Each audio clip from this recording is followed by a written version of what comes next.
It's my great pleasure to have joining me today Jan Markell. She is founder and director of Olive Tree Ministries, a ministry dedicated toward helping believers understand the times and be watchmen on the wall with an end-time perspective. She's also the host of Understanding the Times radio program that now airs weekly on 900 radio stations and around the world electronically. Jan, thank you for joining me today. Jimmy, thank you for having me. It's always great to have you on the show. You're very well respected. I know a lot of our subscribers and viewers, they think highly of you, and we have a little online community at endtimes.com, and they'll make comments about different people, and they comment about you all the time, quoting you. You know, and I was looking forward to having you on the show today because I have never seen this kind of world like you. I've studied end-time prophecy for a long time, but it just seems to me, Jan, that on October 7th, there was just something that happened. It was just like a boil was lanced. And we're just seeing the world has changed. What is your perspective of October 7th and what's changed since then? Yeah, for one of my newsletters, shortly after that, 2-3 weeks after that, the opening article, I just titled it, The Day That Changed the World Forever. And I know not everyone totally comprehends that because that's a blunt statement. What do you mean, change the world forever? I mean, start a world war, a nuclear bomb wasn't dropped. Why did it change the world forever? And the reason I say that and continue to say it, and obviously as do you, is I think, and I was on air talking about it right after that, I think demons were unleashed that day. Demons obviously in Israel were unleashed, but Jimmy, clearly they're unleashed on the whole world because the whole world is now in Israel derangement syndrome. And that has to be a demonic thing. And therefore, I believe the demons targeted Israel, southern Israel, etc., the Jewish people in Israel. They targeted, but, they just funneled out to every major capital in the world because then, and we continue to see it's died down a little bit, but these global demonstrations, hate Israel, and who are they cheering for? Hamas. Yeah. Who ever thought we would be in a world where barbarians are cheered?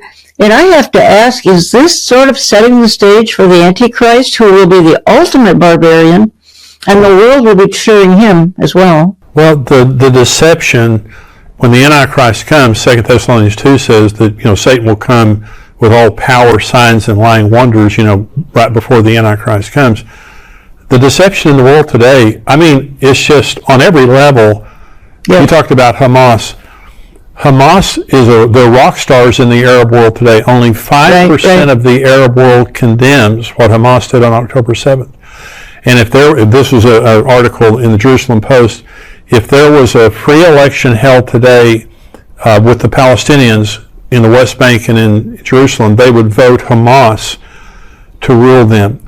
And so as the world is trying to force Israel into a two-state solution, literally, they're trying to force them into a two-state solution with people who want to destroy them. It's crazy. See, the world is upside down, and I guess we shouldn't be surprised because we're trending towards the tribulation, and as a result, nothing makes sense because we're preparing for the Antichrist. You and I are never going to see him, thankfully, but much of the world is, and I wish much of the world were paying attention, even listening to our discussion, not suggesting it's the world's most profound, but I do think we're telling some truth here that not everybody is, and that, there's a saying that if you want to understand the last days, the clock is Israel, the minute hand is Jerusalem, the temple hand, or the second hand is the Temple Mount. That's right. Therefore, if we're trying to understand the times from an end time perspective, folks just have to understand this little nation the size of New Jersey in the heart of the Middle East.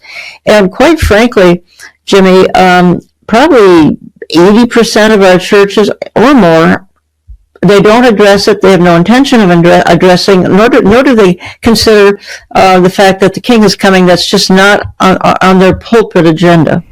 And there was a pastor that last year, he got in his pulpit and he said, "I'm just so sick of all this talk about the end times. I don't, 30% of the Bible is prophecy, and most of that's end time prophecy.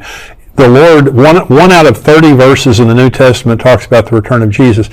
the Lord put a lot in there for us pastors and Bible teachers so that we could prepare people for the end times. And it's amazing to me that most churches won't talk about it, most pastors won't talk about it, and it's really why the Lord raised you up and raised me up and people like us. I truly believe one of the purposes of my life is to herald the return of Jesus and to keep people encouraged. Now, so the reality, Jan, this is the way I feel right now. I started teaching on Bible prophecy 41 years ago. This is the world that I always envisioned at the very end. I mean, I wake up today and I'm just thinking, Jesus has to come soon. I mean, I don't set dates. He's got to come soon. Exactly. Yeah. No, I started about that time too, almost exactly the same years ago. But I never thought back then that we'd be seeing what we're seeing now. And so it's a privilege. It's a challenge, but it's a privilege to be born for such a time as this. Even though, and I know believers, I know many, even who are viewing this as we speak. Because of the stress and tension of being a part of the last generation before the church departs. I mean, they're going through terrible testings and trials and heartaches, and we all have them. I'm going through some of my own as well, and I think the devil is just trying to take Israel out, trying to take the believers out. I'm not sure. I mean, it's a 1-2 punch. I think first Israel, and then he's after the Christians. So, and that's a prophecy in the Bible. And Jesus says you'll be hated by all nations for my name's sake. And I think that's a reference to Jews and Christians being hated in the last days. We see it. It's unbelievable. So I love what you just said. You said that the clock is Israel, the minute hand is Jerusalem, the second hand is the Temple Mount. Talk about I totally agree with that. I've never heard that before. I love that.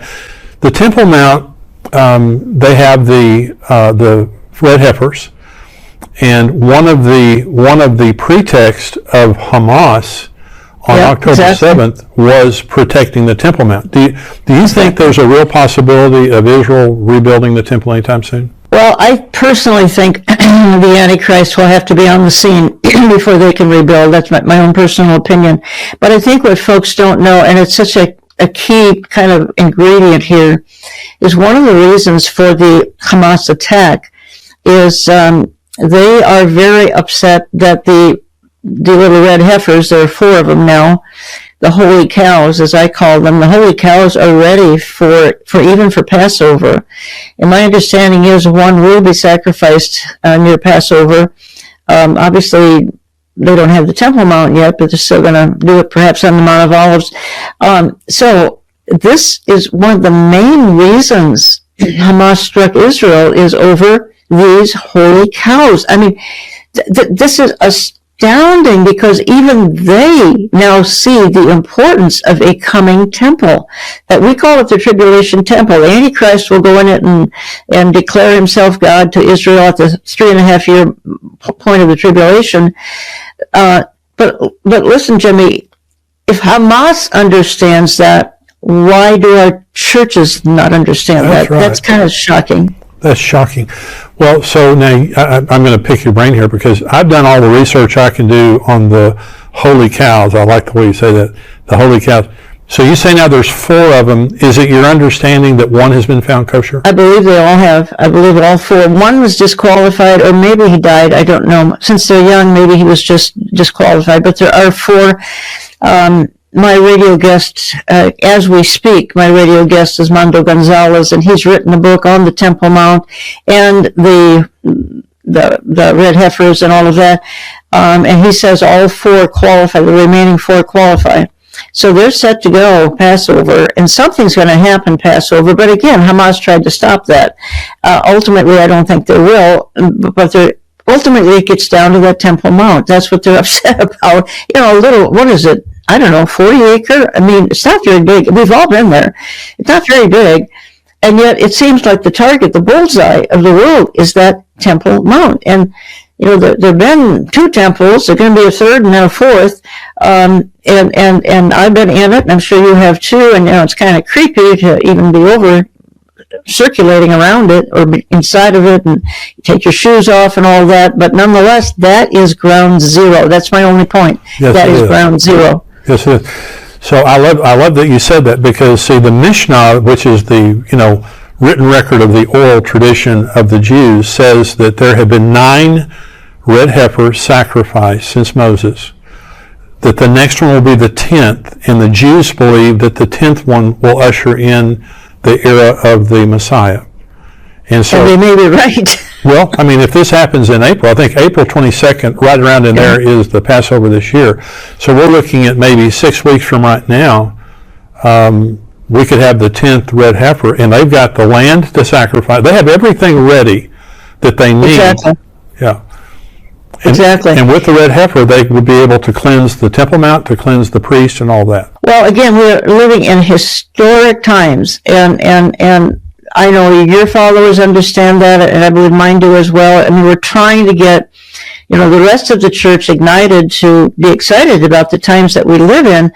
I mean, it's a privilege and a challenge to be born for such a time as this, because, I mean, I just said, if demons were unleashed, they're unleashed against us as well. I mean, the devil hates us as much as he hates the Jews, and that's why I think we're at a time and going to intensify of just incredible satanic pushback in the life of every believer. They already experience it, but it could get worse. Hope you're enjoying the show today. We're going to go right back to Jan Markell. Let me just say, we have a 7-day free trial. If you're not a subscriber, go to endtimes.com. You can have a free trial for 7 days. Check us out. We have got Mark Hitchcock, who has a podcast every week. We also have Brian Schrager, who is our correspondent from Israel, who has an update on Israel every single week. Articles, questions that we answer. I have a devotional that comes out every Sunday. We also have all of this archived. Go on endtimes.com. There's a 7-day free trial. We would love for you to become a subscriber and a part of our family. We also have an online community. They talk to each other. They pray for each other. Tipping Point and endtimes.com is a lot more than just this podcast. It's a community of believers who encourage each other and stand together waiting for the coming of Jesus. And so go right now to endtimes.com. 7-day free trial. We want you to check us out and become a subscriber. You will love it. It will be something that encourages you, and tell other people about it too. We're going to go back now to Jan Markell. Well, anti-Semitism is not an ideology, because you can't articulate it. No one can. It's a spirit. It's a demonic spirit. And it's a spirit of hatred that we see. And like you said, it's just hatred toward Israel, hatred toward the church, and especially hatred toward the Word of God. It's just this unbelievable hatred.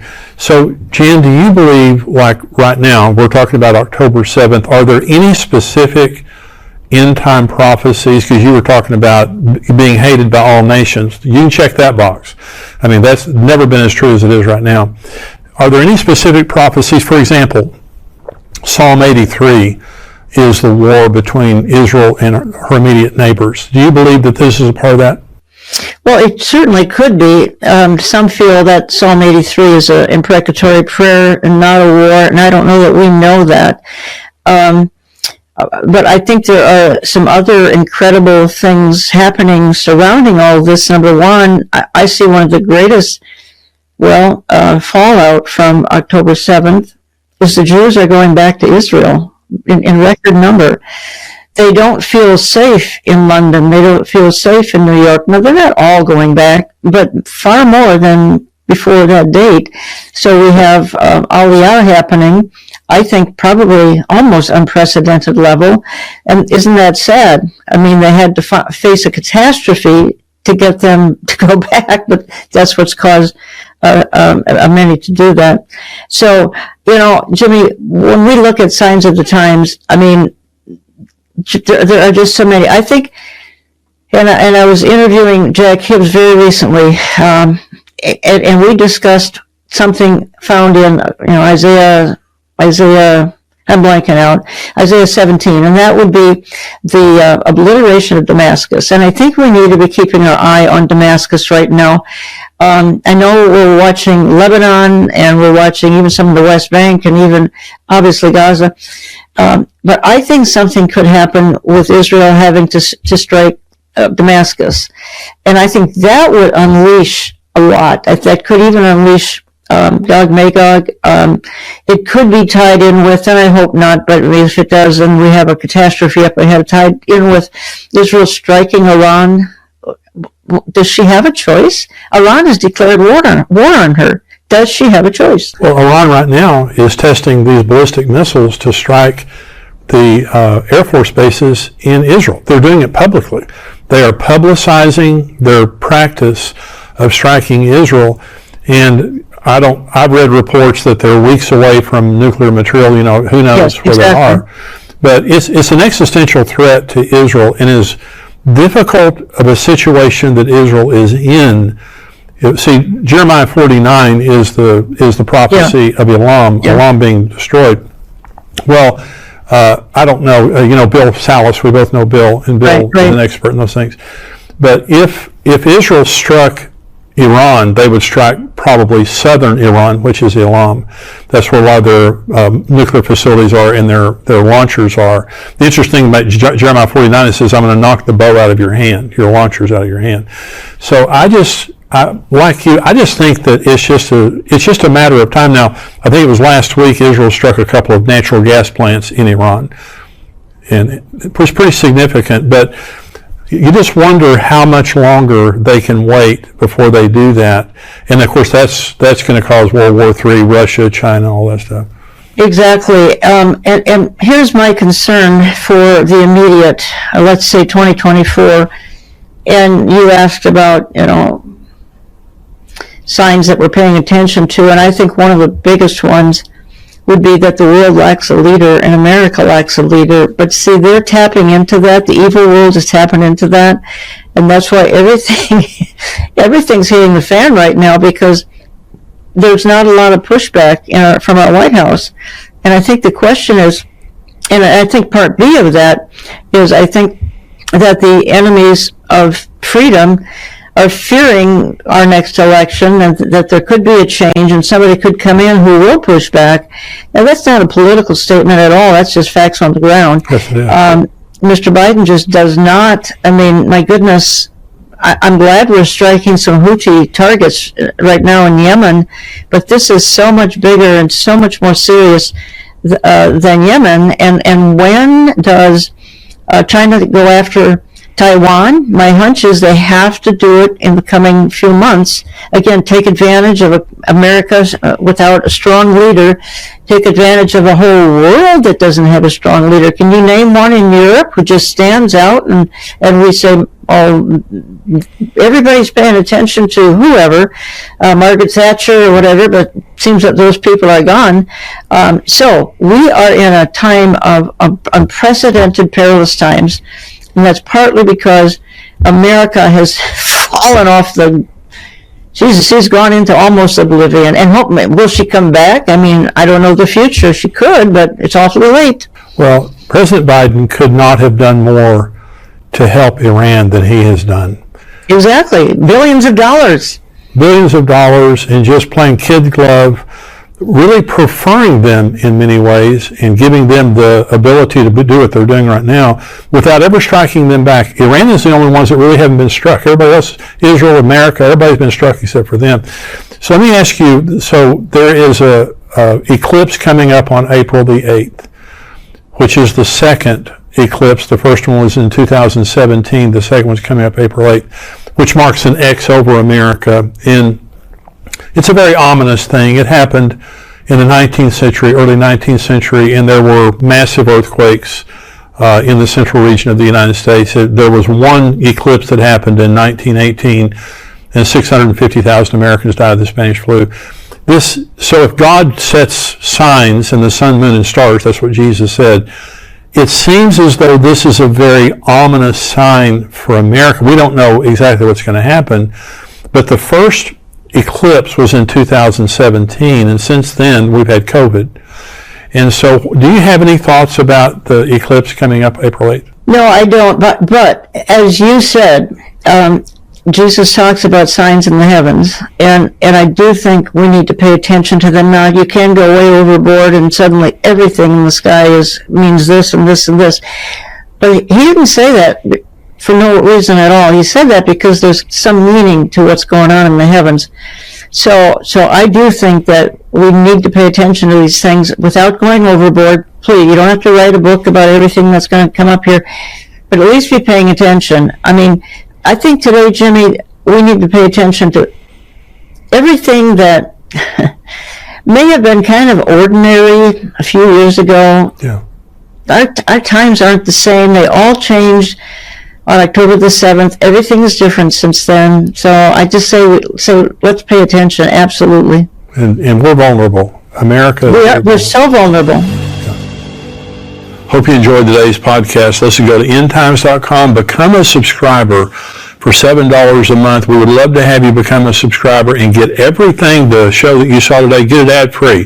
The entire show that we only show to subscribers on endtimes.com. Plus, we have other podcasts, much more information, $7 a month. It's an absolute bargain. Go there right now and sign up. I want you to be a part of our online community, encouraging each other, being encouraged and enlightened about what's happening in these very severe days that we're living in. Also, you can support us with a one-time gift or a recurring gift. Go to endtimes.com. You can contribute there. Any gift that you give is so appreciated. Many people give to us every single month. It is a huge blessing to us, and it helps us to bring this message back to you and also to other people around the world. And we're trying to spread the message farther and farther because people are discouraged. Many people are overwhelmed with what's happening in the world.